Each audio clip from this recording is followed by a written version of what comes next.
I've just made this gorgeous crunchy granola at home, and I'm going to show you how easy it is. In order to make cleanup a lot easier and also to facilitate the granola not sticking to the sheet pan, I've lined a sheet pan with foil and I'm spraying it with some coconut oil, but you could easily brush it with canola oil or use any non-stick spray. In a large bowl, I'm beginning with oats, unsweetened shredded coconut, sliced almonds, roasted pumpkin seeds, and flaxseed meal. In a measuring cup, I've measured out canola oil and I'm adding honey to that. It's best if you start with the oil because then the honey comes out super easy. And just for some nice deep smoky flavor, I'm going to add a little bit of maple syrup. Now I'm going to give my dry ingredients a good toss, making sure everything is well combined. Then add the oil, syrup, honey mixture. Stir everything really well. I'm going to put a teaspoon of pure vanilla extract in, and again, you want to make sure that you get everything incorporated.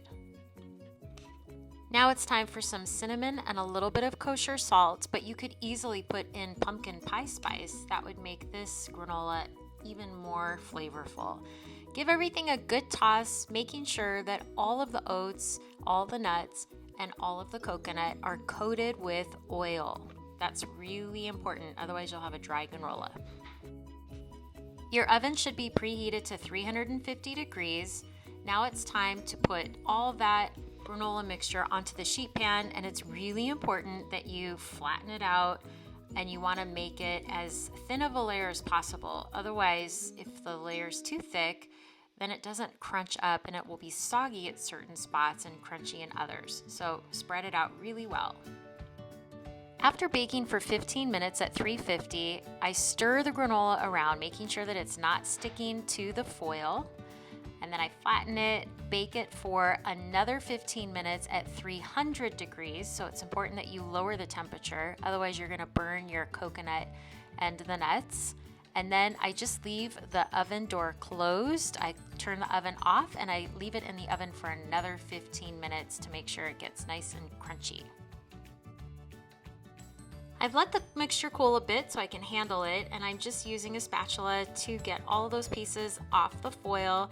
Some large chunks form, which is natural, but I just want to get it all loose so I can put it in a large bowl.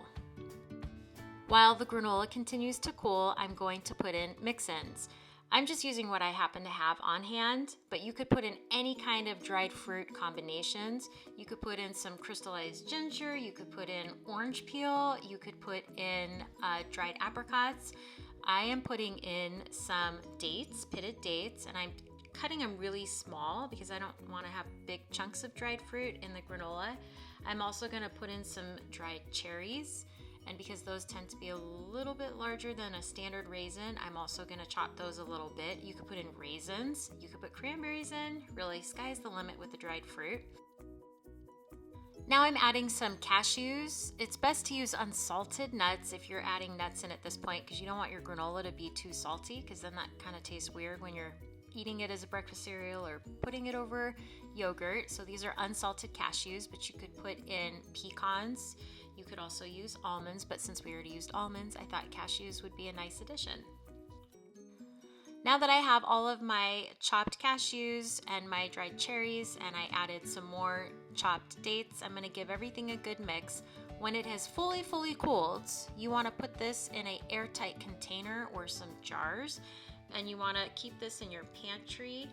It will last for at least 2 weeks, as long as you make sure that it's in an airtight container. One of my favorite ways to eat this granola is over some non-fat plain Greek yogurt with some fresh berries. For this recipe and more, visit myclasscancook.com.